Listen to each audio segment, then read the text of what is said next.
Hey folks, so I'm gonna do a little something different.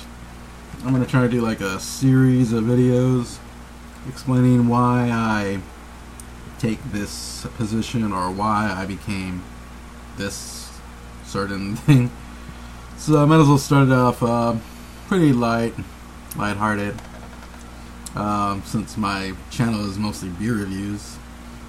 I'll talk why I became a beer drinker almost exclusively, and I really didn't grow up drinking beer at all. Like, I was 21, okay, I finally could buy beer by myself, and I would just buy like Natural Light, Bud Light, Budweiser, just to have it on hand. My cousins, my uncles, wanted to barbecue or just hang out, just drink the stuff, get it over with, get a little buzz. Yeah, nobody really liked craft beer or real flavorful beer in my family. It was just mostly like light lagers, Mexican beer, like Corona, that kind of stuff. So it first changed when I first went to on a trip to see my friend in Chicago. And we were gonna see like some punk rock, garage rock festivals. The Horizontal, I don't even forgot. It was a mostly garage punk stuff that I really liked at the time. He barely moved to Chicago. It was all week, and I spent a week there, and I did. And it was a lot of fun. Stayed at his apartment, and his wife was thankfully gone for most of the time. So we just chilled out, just barbecued, went to all the Chicago places to eat. Man, Chicago is such a great city. Like, I think it's better than LA and Vegas and Houston, San Antonio. Just so much to do, a lot of variety. Maybe I'm just a small town guy and I never got exposed to it. Maybe New York is a lot better. I really don't know. But he was a beer drinker, and we went out record shopping. Not really record shopping, it's just browsing the record stores. There's something red here. I don't know what it is. Anyways, and we go to a beer store. And like, oh wow, look at all this stuff. Wow, I never knew so many of these beers existed, because as not many people know that beer has to be distributed to a distributor first, and then it'll go to the retailer, and then the customer can buy it from the retailer.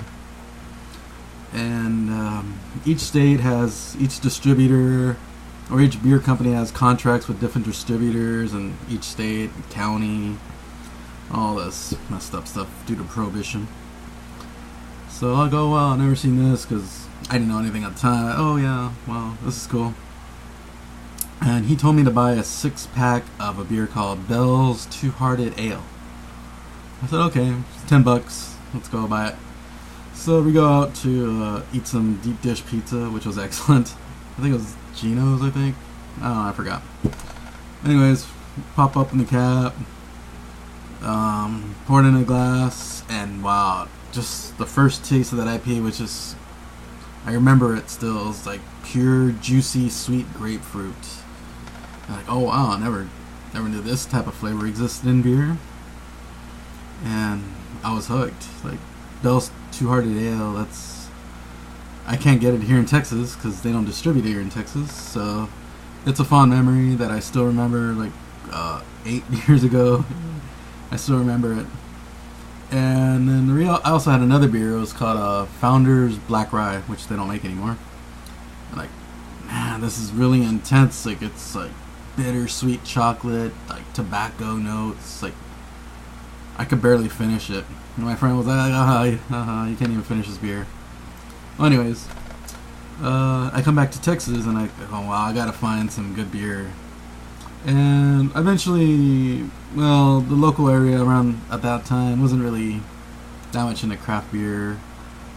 There was like one store, they mostly did like imported meats and cheeses, and they also did beers, and that's when I had Chimay, They had Stone Arrogant Bastard on the shelves, and some St. Arnold beers. That's the local big brewery here in Texas.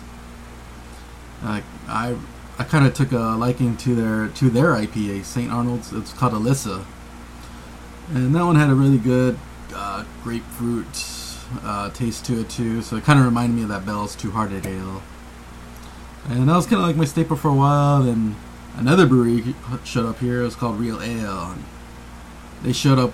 I think I might have mentioned it before. They had a Full Moon Pale Rye Ale, which it's excellent. It's kind of underrated. I haven't bought it in a while. Maybe I'll buy a 6-pack pretty soon. Wow, oh wow. Like, this is like more hoppiness, more pine, more citrus. And then the big liquor store opened here called Fellman's. And they brought a lot of stuff here. Like Avery, all these Belgian ales from Belgium, Stone. I'm like, oh wow, this is really great stuff. And actually pretty soon after that, I started like just buying so much beer. Like, I don't even want to know how much I spent a month on beer. Probably like hundreds, of course. Well, maybe a little bit over 100, probably, maybe more. Depending on how much I made that week, or if I had to pay bills, I had to pay my car breaking down or something. And yeah, that's how I became like really into craft beers. And yeah, it's been good ever since. And the great thing about craft beer is it's almost like collecting like alternative rock records, like punk rock records in the early 90s. Right, I used to like just get mail order booklets, just read through them. Okay, let's save my money to buy this record, because I can't find it in my local record store. And it was pretty fun just waiting for the records to show up in my mailbox. I almost said inbox. My mailbox, and like, oh wow, it's like cardboard. Open it up, wow, it's a record. Wow, this is really exciting, because you can't find this stuff anywhere else, like in stores here. So that was pretty cool. Like, it's almost like you belong to like a secret club. And craft beer it's kind of like that, but it's getting really big now. Everybody buys Sam Adams, Sierra Nevada, whatever. And yeah, that's how I became a craft beer aficionado, or / alcoholic, whatever you want to call it, high functioning alcoholic. I really don't let it rule my life. Like, I usually just have beers when I'm in a good mood, when I'm happy, when I want to watch a good video or movie. I'll open a beer and drink it, sip it.